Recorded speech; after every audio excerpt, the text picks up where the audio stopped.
2014 yılında yanı başımızda Musul'da DAEŞ, din adı altında büyük bir terör estirmeye başladı. Musul'a ele geçiren örgüt, Ezidi kadınları köle pazarlarında sattı. Onları insanlık dışı şekilde alıp satmak için birer meta haline getirdi. Şii ve gayrimüslim erkekleri ise sadece inançları yüzünden acımasızca infaz etti. Bu vahşet bölgedeki tüm toplumu derinden etkileyerek yerinden yurdundan olan binlerce masum insanın ölümüne ve sürgününe yol açtı. DAEŞ'in işlediği bu suçlar insan haklarının ihlalini ve örgütün nedenle acımasız ve yıkıcı olduğunu tüm dünyaya bir kez daha gösterdi. Musul'da yaşanan bu zulüm hafızalarda kalacak bir travma ve bir insanlık dramı olarak tarihe geçti.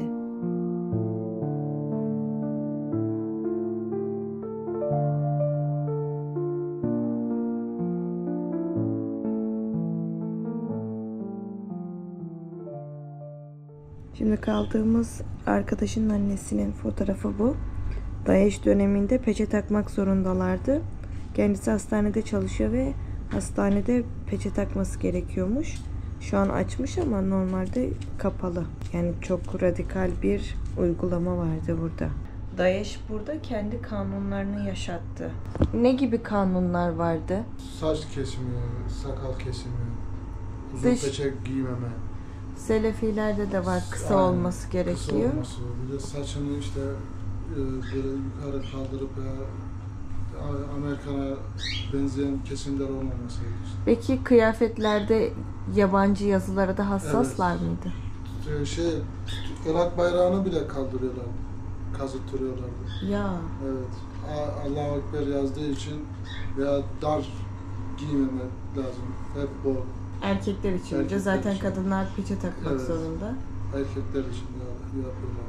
Şimdi normal şartlarda ben burada dikkat çekmemek için, daha doğrusu yol üzerinde dikkat çekmemek için de siyah giyindim. Yani farklı bir yerden gelmiş olduğum anlaşılmasın diye giyim kuşamımda. Ama şimdi DAEŞ döneminde kadınlar tamamen siyah giyiniyor ve peçe takıyorlar. Ama şu anda kadınların hepsi renkli giyiniyor. Yani ben yine dikkat çekiyorum çünkü ben siyah giymişim. Şimdi baktığımız zaman kadınların mesela o süreçten de hemen dönmeleri kolay oldu mu? Evet. Hemen çıkardılar mı? Hemen çıkardılar zaten. Çok içleri dolduğu için, sevmedikleri için direkt. Annem de zaten hemen atmış peçeyi. Annem de zaten çok yoruldu. Hani bir de annem hasta olduğu için boğazını ameliyat yapmıştı. Aha.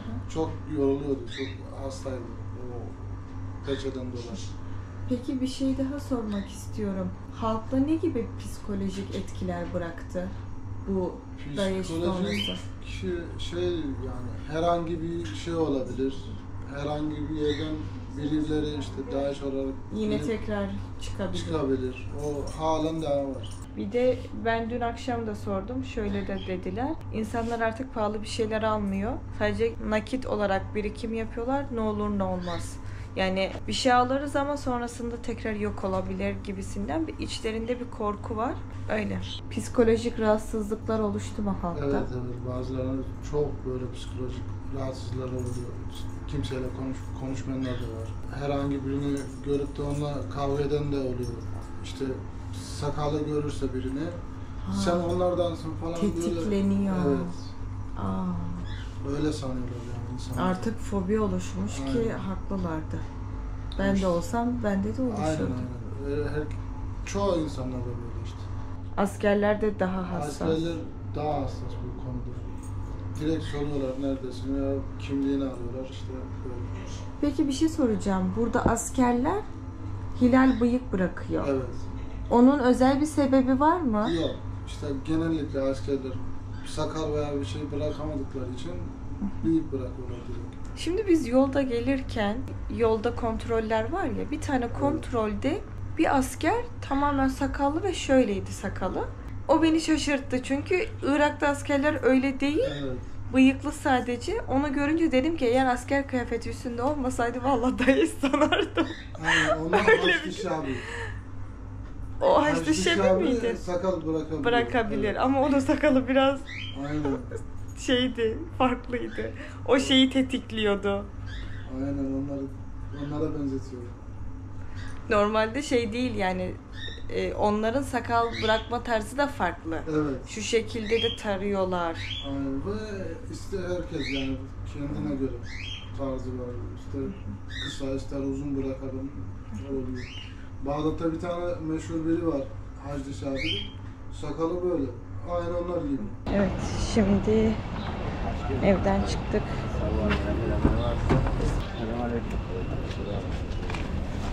Selamun aleyküm.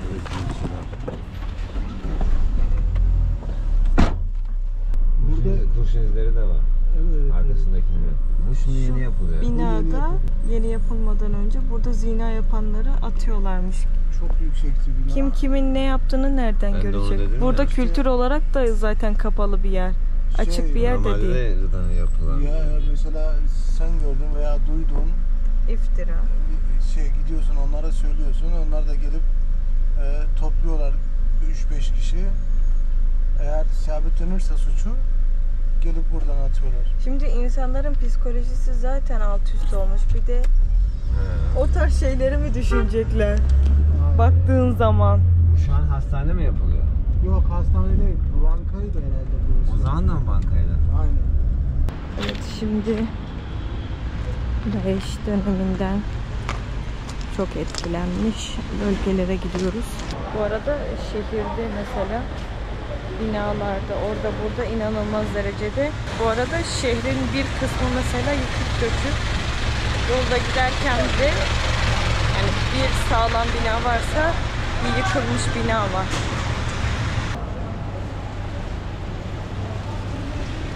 Gümrükhanı yazıyor burada.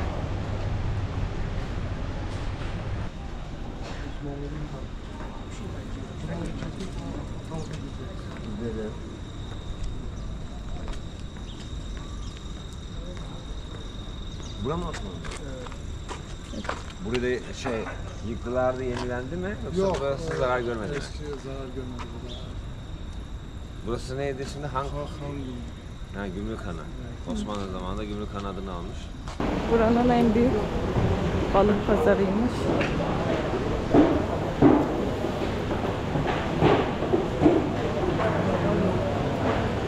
Burada da balığı sabah sabah kızartıyorlar. Evet, artık yıkık dökük yerler başladı. Yani tamamen yıkılmış yerler buralar. Burası Daesh'le askerin çatıştığı yerler mi yoksa Aynen. patlattığı yerler mi? Yok çatıştı ya. Karşıdan vuruyor bazıları. Daha işte buradan vuruyor. Şimdi bombada atıyorlardı demek ki bu kadar Aynen. yıkıldığına göre. Polisler çok bomba attığı için işte hep bu taraflara geldi. Buraları yıkıldı. Burayı halk öncesinde boşaltmış mıydı? Ölen oldu ya. Burada kaçamayanlar da oldu. Burada Anladım. işte evlerinde kalıp ölenler de çok oldu.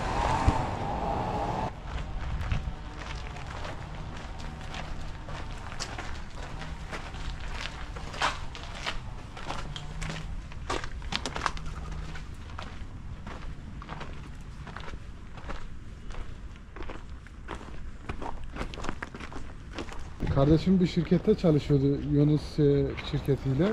UNESCO mu? Evet Yunus'a bağlıydı. Bu evlerde çalışıyorlardı. Şey dedi bir ara kazıyoruz bu evlerin enkazını çıkarmak için. Karşımıza bir ceset çıktı. Direkt polise haber verdik. Onlar geldiler aldılar. Anlık Yanında olarak da- belki hala vardır yani. İşte var bazı yerlerde var. Buradaki evlerin çoğu da Osmanlı zamanından kalmış evler. Bakın, tarihi evler. Güzel işlemeleri de varmış. İçeride. İnsanların kıyafetlerinden şeyinden. Ama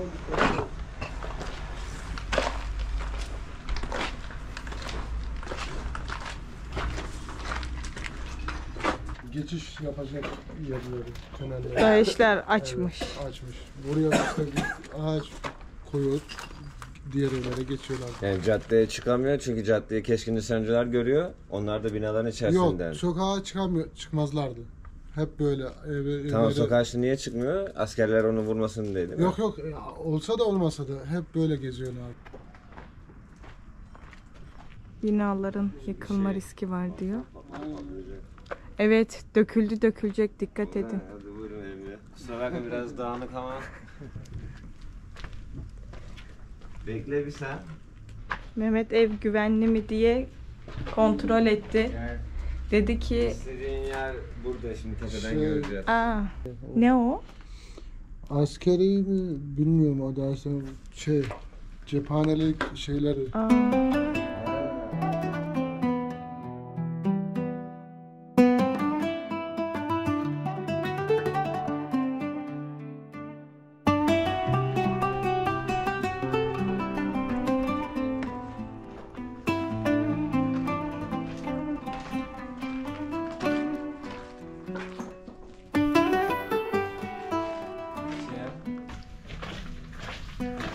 Arkadaş dedi ki dikkatli olun, yılan akrep var buralarda dedi.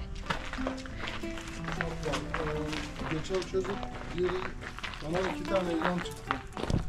Nasıl bir yılan? Büyüklüğü nasıl? Söylemedi de büyüktür yani.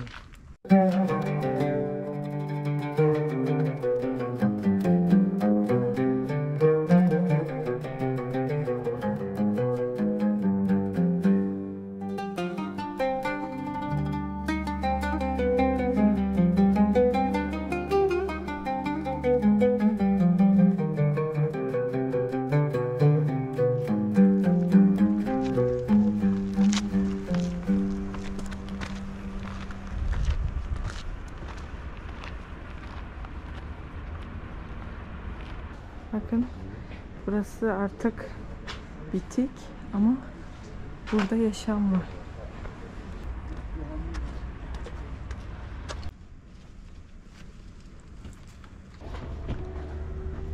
Sonu Ender. Gideyim Aykut. Daha geç.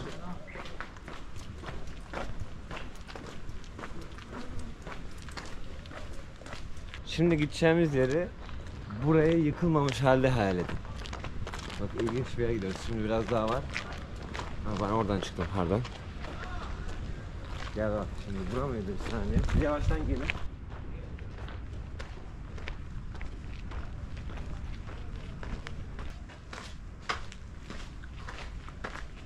Şimdi hem Bena'nın kanalına hem benim kanalıma aynı anda çekim yapmak istedim. Neden? Çünkü burayı gezen insanların hissiyatlarıyla burayı belki dinlerseniz, yani şu an siz biz demesek bile görüyorsunuz zaten ama belki bizim hissettiklerimizi, en azından şu an benim hissettiklerimi dinlerseniz belki daha iyi anlarsınız burayı. Şimdi burada belki 7-8 yıl öncesine kadar bu gördüğünüz bütün evlerde insanlar yaşıyordu, yani sizin benim gibi. Nasıl siz şu an belki yanınızda çocuğunuz var, belki 7-8 yaşında evladınız var. Onunla birlikte oturdunuz, bizi izliyorsunuz, burayı anlamaya çalışıyorsunuz. Ve burada da o insanlar vardı. Mutlu hayatlar vardı. Sabah baba evine gidiyordu, akşam geri geliyordu. Ve burada 1 katlı, 2 katlı evler var. Ve şu an benim bulunduğum evin üst katında bir çocuk odası vardı. Ve bir baba burada çocuğun odasında çocuğuna daha mutlu günler, daha iyi anılar yaşatabilmek için çocuğun odasında belki de onu resmetmişti. Ve bu yıkıntıların arasında sadece o çocuk odasındaki savaşların gölgesindeki, bombaların gölgesindeki bir çocuk ve boynu bükük ve elinde işte yıpranmış, dikilmiş bir ayıcıkla. Rahmetle kal, rahmet nasıl oldu? Şimdi Allah razı olsun, bizi davet etsin. Kilise var, şu tarafta cami varmış. Vallahi. Sizin de şu an buradakilerin, ailenin, eşin, dostun. Musul'da yaşananları size bir nebze de olsa anlatmaya çalıştım. Tabii olaylar benim anlattığım kadar basit de değil. Bunu empati kurduğumuzda, yani kendimizi o dönem burada hissettiğimizde olayları daha iyi anlayabiliriz. Buradaki insanların neler çektiğini, sonrasında ne gibi psikolojik sorunların oluşabileceğini gerçekten yani akıl almaz şeyler yaşandı ve çok yakın tarihte bunlar yaşandı. Ben bütün cesaretimle buraya geldim ve size burayı göstermek istedim. Bu videomu da burada bitireceğim. İnşallah beğenmişsinizdir. Bu videomu burada bitiriyorum. Kendinize iyi bakın. Hoşça kalın.